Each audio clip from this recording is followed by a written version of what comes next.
Hello everyone, তোমরা সবাই কেমন আছো? আমি ফার্মাসিস্ট তানিম। আজকে আলোচনা করতে চলেছি এমসিআর এক্সামিনেশন নিয়ে। সো এমসিআর এক্সামিনেশন কাল হতে চলেছে 26 তারিখ সন্ধ্যাবেলায়। এখানে তোমরা কি ক্যারি করতে পারবে ও কি ক্যারি করতে পারবে না সেগুলি আজকের ভিডিওতে মূলত আলোচনা করব। সো প্রথমেই বলি, all the best all the pharmacist যারা কালকের ইভিনিং শিফটে অ্যাটেন্ড করছো এমসিআর এক্সামিনেশন। এই এক্সামিনেশনের মাধ্যমে তোমরা বিভিন্ন জায়গায় লাইক ইএসআইসি হসপিটালগুলোতে আছে এবং বিভিন্ন এইমস সমস্ত কিছু জায়গায় সিঙ্গেল এক্সামিনেশনে পার্টিসিপেট করছো। একবার ক্র্যাক করতে পারলে সবগুলোর জন্য এলিজেবল হয়ে যাবে এবং তোমার র্যাঙ্ক হিসাবে তুমি এইমস হোক ইএসআইসি হসপিটাল হোক চাকরি পাবে। আশা করছি তোমাদের প্রিপারেশন খুব ভালো। এখানে বলে দিই, কালকে ইভিনিং শিফটে 3টে থেকে 6টার মধ্যে পরীক্ষা হচ্ছে। রিপোর্টিং টাইম দিয়েছে 1টা এবং এন্ট্রি ক্লোজ টাইম দিয়ে 2:30। অনেকের প্রশ্ন 3টেই পরীক্ষা, একটাই ডেকেছো কেন দাদা?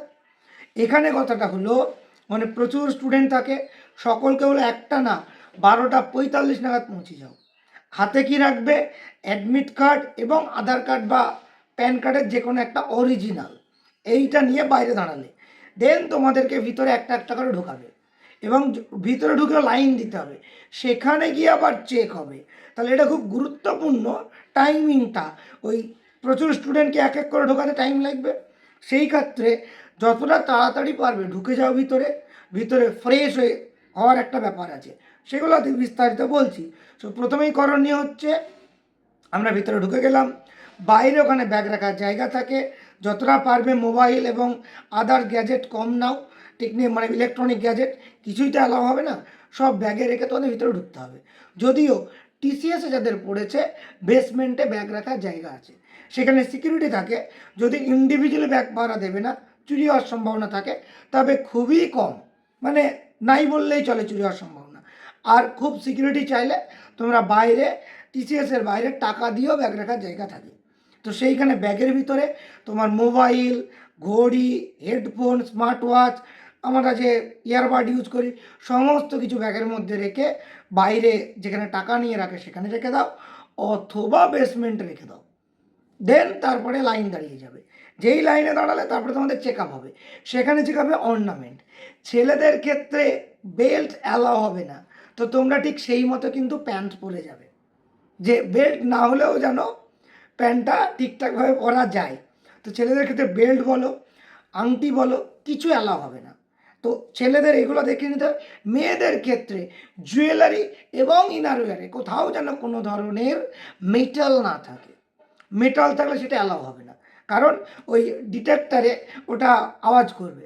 তাই ছেলেরা অ্যাভয়েড করবে যে কোনো ধরনের তাবিজ বলো, মালা বলো, আংটি বলো, বিশেষ করে বেল্ট এবং শু পরে গেলে শুয়ে অনেক সময় মেটাল থাকে, সেটাও কিন্তু খুলে ঢুকতে হবে।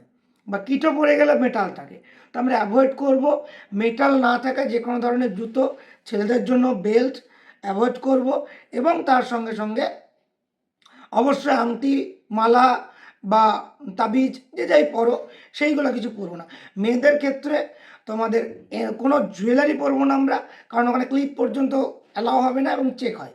সো জুয়েলারি পরবো না এবং ইনারওয়্যারে কোথাও যেন কোনো ধরনের মেটাল না থাকে, তাহলে কিন্তু অ্যালাউ করবে না। এই হচ্ছে, তাহলে আমরা কী নিয়ে ঢুকবো? শুধুমাত্র অ্যাডমিট কার্ড এবং তার সঙ্গে আধার কার্ড বা ভোটার কার্ড অরিজিনাল, পারলে একটা জেরক্স এবং তার সঙ্গে 1 কপি ছবি। এই ব্যতীত ওখানে আর কিছু তোমার রিকোয়ারমেন্ট নেই। জলের বোতল, ফাইল, পেন, কোনো ধরনের কিছু অ্যালাউ নেই। তারপরে ওখানে দেখবে চেকিং করার পর তোমাকে ঢুকিয়ে দিলে তোমার ওই লাইন দেবে তোমার ভেরিফিকেশনের জন্য, তোমার নাম দিয়ে স্ট্যাম্প মেরে দেবে, সেটা নিয়ে ভিতরে যাও। এবার আমার সাজেশন, ওয়াশরুমে যাও প্রথম, পুরোটা ফ্রেশ হয়ে যাও, কারণ পরীক্ষা চলতে চলতে অনেক সময় টয়লেট বা ওয়াশরুম যেতে দেওয়া হয় না, বা বললেও ওয়েট করতে হয়।